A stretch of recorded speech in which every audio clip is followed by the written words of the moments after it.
Assalamualaikum warahmatullahi wabarakatuh. Perkenalkan, kami peserta Latsar CPNS Kementerian ATR BPN tahun 2025, gelombang 1, angkatan 5, kelompok 2B. Terkait dengan tugas analisa kasus, yaitu bad and best practice, hari ini akan kami lakukan dengan diskusi kelompok, yang pada kesempatan kali ini akan dipimpin oleh saya sendiri, Virgiawan Igo sebagai moderator, dengan anggota diskusi yang pertama adalah Mas Yatin, yang kedua adalah Mas Firman, ketiga Mbak Herliana, dan yang keempat adalah Mbak Arwa. Dalam video ini kami akan membahas mengenai bad and best practice manajemen ASN dan smart ASN, yang mana kami telah berdiskusi dan memilih masing-masing satu isu dari beberapa isu yang kami temui. Yang kami analisis dengan metode tapisan USG, yakni berdasarkan urgensi, seriusness, dan growth untuk pemilihan isu. Lebih lanjut, mari kita simak bersama video tersebut. Terkait mantan Kepala Badan Pertanahan Negara BPN Kabupaten Lampung Selatan dan pejabat buat akta tanah PPAT ditetapkan tersangka oleh Kejaksaan Tinggi Lampung pada Rabu 25 Juni 2025. Menurut informasi yang berasal di wartawan lapangan kami, keduanya ditetapkan sebagai tersangka mafia tanah seluas 1,7 hektar di Desa Pemanggilan, Kecamatan Natar, Kabupaten Lampung Selatan, di kantor wilayah Kementerian Agama Lampung. Selengkapnya, kita terhubung bersama rekan Bayu Saputra, jurnalis Tribun Lampung. Rekan Bayu, silakan informasi dari Anda. Ya, terima kasih rekan Justina. Benar bahwasannya Kejaksaan Tinggi Lampung telah menetapkan dua tersangka mafia tanah yang merupakan Kepala Badan Pertanahan Negara atau BPN Lampung Selatan, yakni Lukman atau inisial LKM, kemudian pejabat pembuat akta tanah Teresia atau TRS, yang mana keduanya telah ditetapkan tersangka pada kasus mafia tanah milik Kementerian Agama seluas 1,7 hektar yang berada di Desa Pemanggilan, Kecamatan Natar, Kabupaten Lampung Selatan, Provinsi Lampung. Asbitsus Kejati Lampung, Armin Wijaya, mengatakan mantan Kepala BPN Lampung Selatan tersebut beserta PPAT telah memenuhi syarat hingga akhirnya keduanya ditetapkan sebagai tersangka dalam kasus mafia tanah yang berada di wilayah Kabupaten Lampung Selatan. Armin mengatakan perkara tersebut bermula dari adanya laporan pengaduan dari masyarakat terkait tanah atau lahan yang dimiliki oleh Kementerian Agama Republik Indonesia. Kemudian berdasarkan SHP nomor 12 NT tahun 1982 dan masih tercatat sebagai aset Kementerian Agama Republik Indonesia beralih kepemilikannya terhadap orang lain atas nama perorangan berinisial AF. Kejati Lampung, atas dasar tersebut, selanjutnya penyidik melakukan pendalaman atas laporan aduan tersebut, di mana atas fakta yang terjadi didapat dalam pemeriksaan pada tahap penyidikan ditemukan adanya manipulasi data yang dibuat oleh beberapa orang. Para tersangka menguasai aset milik Kementerian Agama tersebut dan perbuatan tersebut dilakukan oleh oknum dari kantor pertanahan Kabupaten Lampung Selatan. Sehingga atas perbuatan tersebut, para tersangka berdasarkan perhitungan kerugian negara dari kantor perwakilan BPKP Provinsi Lampung, negara mengalami kerugian sebesar 54 miliar dan penyidik masih melakukan pemeriksaan pada saksi-saksi. Pada konferensi pers tersebut, tersangka saat diwawancarai awak media hanya menunduk dan hanya meminta doa agar kasus yang dijeratnya tersebut bisa berjalan dengan lancar. Dan berdasarkan keterangan juga Asbitsus Armin Wijaya, tersangka terancam hukuman penjara minimal 4 tahun, maksimal 20 tahun, bahkan penjara seumur hidup. Begitu rekan Justina dari Bandar Lampung, Bayu Saputra melaporkan kembali ke studio.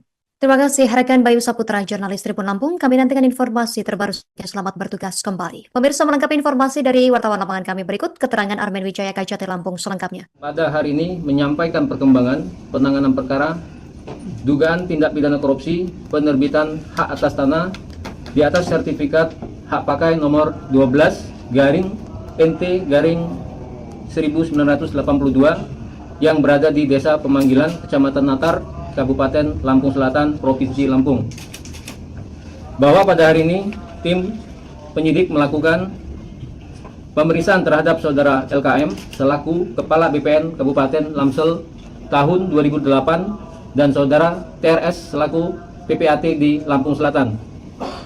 Dari hasil pemeriksaan yang dilakukan, tim penyidik berkesimpulan telah ditemukan alat bukti yang cukup, dan selanjutnya atas dasar tersebut penyidik menetapkan saudara LKM dan saudara TRS sebagai tersangka dalam dugaan tindak pidana korupsi penerbitan.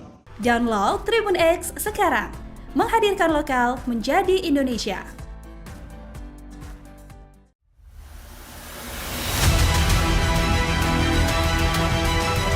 Biasanya kalau di sawah kan cuma pakai batu lah ya, batu ntar ditutup sama tanah musim rendang kan pematangnya dulu hancurin, kadang-kala patok itu bisa geser Bu.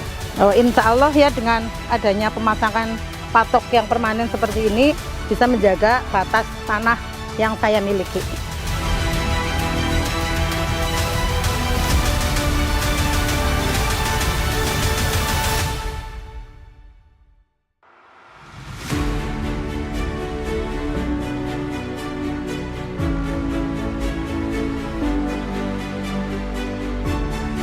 Menjadikan setiap jengkal tanah di negeri ini memiliki kepastian hukum, agar setiap bentuk penguasaan dan pemilikan tanah dapat dirasakan keadilannya oleh seluruh lapisan masyarakat Indonesia.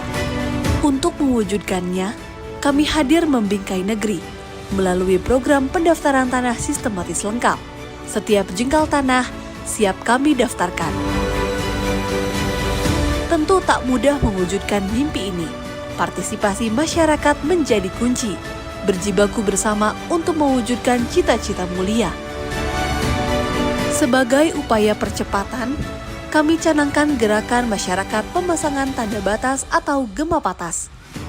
Dengan memasang patok, masyarakat turut membantu memudahkan petugas pertanahan dalam mengukur dan memetakan tanah. Tanah yang jelas batasnya akan mudah didaftarkan.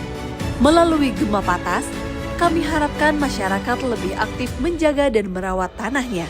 Masyarakat juga dapat langsung mengamankan aset dengan kepastian bidang tanah dan berperan aktif dalam memberantas mafia tanah. Dengan begitu, potensi konflik dan sengketa dapat ditekan.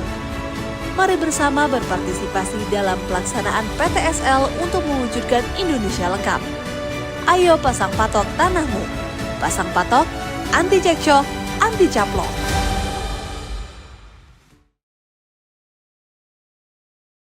Bismillahirrahmanirrahim. Assalamualaikum warahmatullahi wabarakatuh. Waalaikumsalam warahmatullahi wabarakatuh. Waalaikumsalam Selamat siang. Selamat siang semuanya. Rekan-rekan sekalian, kali ini kita akan membahas topik yang agak serius ya, yaitu yang tentang best and bad practice yang terjadi di lingkungan Kementerian ATR BPN. Sebelumnya kita sudah menonton dua video mengenai video yang pertama itu ya video kasus mantan Kepala BPN Lampung Selatan dan seorang PPAT yang ditetapkan sebagai tersangka mafia tanah. Yang kedua adalah video tentang gema patas atau gerakan masyarakat pemasangan tanda batas. Siang ini bersama saya sudah ada Mas Yatin, Mas Firman, Mbak Arwa, dan Mbak Lia. Mari kita mulai diskusi kita siang hari ini mungkin dari yang pertama, dari video bad practice dulu ya, yaitu yang mantan Kepala BPN Lampung Selatan yang terlibat sebagai mafia tanah. Mungkin dari Mas Yatin bisa dimulai, mungkin penyebab utama dari kasus berikut ini. Oke, Mas Yatin silakan. Terima kasih Mas Igo. Kalau kita analisis kasus ini jelas berakar dari SDM ASN itu sendiri. Ada penyalahgunaan wewenang, manipulasi data, dan kurangnya integritas. Padahal di modul manajemen ASN ditegaskan bahwa ASN adalah pelayan publik yang harus menjunjung tinggi profesionalitas dan akuntabilitas. Sayangnya dalam kasus ini nilai-nilai itu diabaikan. Kalau dikaitkan dengan smart ASN, seharusnya teknologi bisa digunakan untuk transparansi. Tapi nyatanya justru kelemahan sistem ini yang dimanfaatkan untuk mafia tanah. Jadi akar masalahnya ada pada kombinasi antara lemahnya integritas pribadi ASN dan lemahnya kontrol sistem. Eh, Oke, terima kasih Mas. Menarik banget ya Mas Yatin ya. Nah, kalau dari Mbak Lia, itu ada faktor lain apa aja yang membuat praktik buruk ini bisa terjadi? Mungkin silakan Mbak Lia. Iya Mas, kalau saya melihatnya tuh ada faktor lemahnya pengawasan manajerial. Jadi dalam manajemen ASN, peran pimpinan itu penting untuk ngawasin dan mastiin pegawai bekerja sesuai aturan. Tapi dalam kasus ini itu fungsi pengawasan nggak berjalan dengan baik. Gitu. Selain itu, budaya birokrasi juga jadi faktor. Masih ada kebiasaan lama di mana praktik-praktik manipulasi dianggap biasa. Terus dari sudut smart ASN justru kebalikan. ASN modern harus adaptif, transparan, dan mampu menjaga kepercayaan publik. Kalau nilai smart ASN benar-benar dijalankan, kasus kayak gini itu bisa dicegah sejak awal. Mas, terima kasih. Terima kasih Mbak Lia, itu betul banget ya. Jadi memang bukan hanya soal individu, tapi juga soal sistem dan budaya kerja. Kalau gitu, saya pengen tahu dari Mbak Arwa, mungkin menurut Mbak, apa dampak dari kasus tersebut? Silakan Mbak Arwa. Terima kasih Mas Igo atas kesempatannya. Kalau menurut saya, dampaknya cukup besar sekali ya. Karena yang pertama jelas merusak citra BPN di mata masyarakat.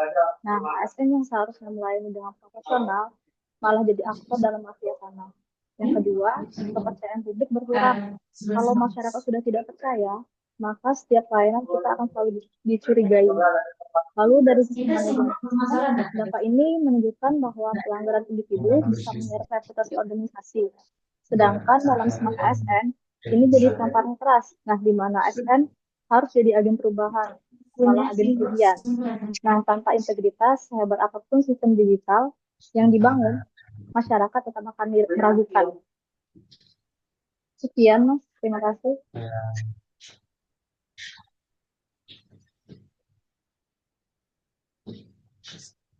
Oke, setuju dengan Mbak Arwa ya.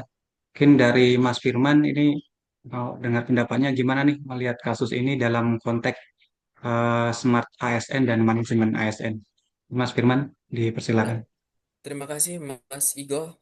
Menurut saya kasus ini adalah bukti nyata pentingnya akhlak dan integritas dalam ASN. Dalam modul manajemen ASN dijelaskan bahwa ASN harus punya etika profesi.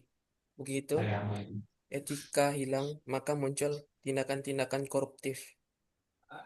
Kalau kita hubungkan dengan smart ASN, seharusnya smart ASN itu adaptif, berintegritas, dan mampu memanfaatkan teknologi untuk mencegah penyimpangan.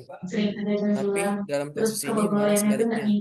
Artinya pembelajaran penting bagi kita adalah membangun karakter ASN yang kuat, baru didukung dengan sistem digitalisasi yang modern. Begitu Mas Igo menurut saya. Ya, terima kasih Mas Firman. Ini jawaban dari teman-teman ini lengkap banget ya. Jadi kalau saya rangkum dari kasus ini dan contoh bad practice yang menyalahi nilai-nilai manajemen ASN dan smart ASN, kita bisa belajar bahwa yang pertama itu integritas itu adalah fondasi utama ASN. Yang kedua adalah pengawasan manajerial yang juga harus kuat. Ketiga, mungkin budaya birokrasi harus berubah menuju transparansi. Yang keempat, Smart ASN bukan hanya soal teknologi, tapi juga karakter ASN yang profesional, akuntabel, dan berorientasi pada kepentingan publik. Terus mungkin yang kedua, lanjut ke video yang kedua ya, langsung aja ke video perihal video Gema Batas Gerakan Masyarakat Pemasangan Tanda Batas tadi, mungkin untuk best practice-nya. Tadi kita juga udah nonton videonya sebelumnya, mungkin sekarang kita bakalan diskusi bareng. Dari Mbak Arwa mungkin gimana sih pendapatnya penerapan Gema Patas ini kalau dilihat dari sisi ASN? Silakan Mbak Arwa. Oke, terima kasih Mas. Menurut saya, Gema Patas ini adalah contoh nyata penerapan kolaborasi antara masyarakat dan ASN sendiri. Nah, dalam modul manajemen ASN juga dijelaskan bahwa ASN punya fungsi sebagai pelayanan publik sekaligus penggerak partisipasi masyarakat. Nah, dengan adanya program pemasangan patok permanen ini, ASN tidak hanya bekerja sendiri, tapi juga melibatkan masyarakat aktif menjaga batas tanahnya. Lalu kalau dikaitkan dengan Smart ASN, ini bagian dari adaptasi terhadap era digital. Karena kalau tak jelas, maka proses pengukuran dan pemetaan tanah bisa lebih cepat masuk ke sistem digital. Jadi secara tidak langsung, Demak Atas ini memperkuat digitalisasi pertanahan, gitu Mas. Menarik banget ya, Mbak ya. Jadi ini bukan cuma soal patok, tapi juga soal memperkuat data digital ya, Mbak ya. Kalau menurut Mas Firman sendiri, apa poin penting yang bisa kita ambil dari video Gempa Atas tadi, Mas? Mas Firman silakan. Ya, terima kasih Mas Igo. Kalau menurut saya, melihat Gema Patas ini adalah best practice dalam membangun kesadaran publik. Dan ASN itu harus komunikatif, bisa memberi edukasi yang sederhana, masyarakat pasang patok. ASN sebenarnya sedang berpartisipasi menjaga aset dari sisi manajemen ASN. Ini juga memperhatikan peran ASN sebagai fasilitator di kantor, tapi juga turun ke lapangan memastikan batas tanah jelas, sehingga potensi konflik bisa ditekan. Ini contohnya pelayanan publik yang proaktif. Oke, setuju banget dengan Mas Firman ya. Kita harus proaktif, bukan cuma di kantor aja, tapi harus turun ke lapangan, memastikan tanda batas yang jelas. Oke, mungkin Mbak Lia kalau dari sisi dampaknya bagi pelayanan publik, gimana itu Mbak Lia? Silakan Mbak. Jadi menurut saya dampaknya jelas positif ya Mas. Pertama itu dengan batas tanah yang jelas, masyarakat mendapat kepastian hukum atas tanahnya. Terus yang kedua, potensi sengketa dan mafia tanah bisa ditekan. Ini sesuai banget dengan nilai manajemen ASN yang menekankan pelayanan publik berkualitas. Dari sisi Smart ASN, Gempa Atas ini juga menunjukkan bahwa ASN bisa jadi agen inovasi sosial dengan program sederhana tapi berdampak besar. Terus ASN mampu membangun kepercayaan masyarakat. Jadi bukan hanya kerja administratif, tapi juga membangun rasa aman dan kepastian hukum di tengah masyarakat. Setuju banget dengan Mbak Lia ya. Kalau Mas Yatin sendiri, gimana pandangannya Mas? Terutama soal hubungannya dengan ASN yang bertransformasi di era digital ini Mas. Mas Yatin, silakan. Terima kasih Mas Igo. Menurut saya Gema Patas ini contoh transformasi mindset ASN ya. Dalam modul Smart ASN disebutkan bahwa ASN harus adaptif dan kolaboratif. Nah, dengan program ini ASN tidak hanya terpaku pada meja kerja, tapi ikut mengajak masyarakat untuk jadi bagian dari solusi. Kalau dilihat dari sisi digitalisasi, batas tanah yang jelas memudahkan data masuk ke sistem KKP dan big data pertanahan. Artinya, Gemba Patas ini mendukung percepatan one map policy. Jadi, menurut saya ini bukan sekedar gerakan pasang patok, tapi gerakan menuju digitalisasi pertanahan yang rapi, transparan, dan bisa dipertanggungjawabkan. Sekian, Mas Igo. Terima kasih Mas Yatin. Ini keren banget nih tanggapan dari teman-teman semua ini. Ini jadi mungkin bisa saya ambil, kita simpulkan Gema Patas ini adalah contoh best practice ya yang menunjukkan bahwa ASN ini hadir sebagai pelayan publik yang proaktif, ini bukan pasif, datang ke kantor, bukan hanya di kantor tapi juga harus turun ke lapangan, proaktif. Terus yang kedua adanya kolaborasi nyata dengan masyarakat. Yang ketiga mendukung percepatan digitalisasi pertanahan. Terus kemudian sejalan dengan semangat manajemen ASN dan Smart ASN untuk membangun pelayanan publik yang profesional, adaptif, dan berintegritas.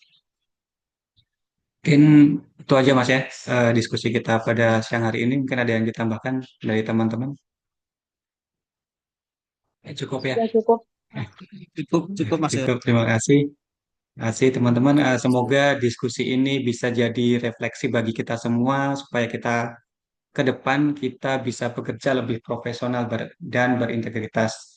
Terima kasih untuk Mas Yatin, Mas Firman, Mbak Arwa, dan Mbak Herliana yang sudah berbagi pendapat.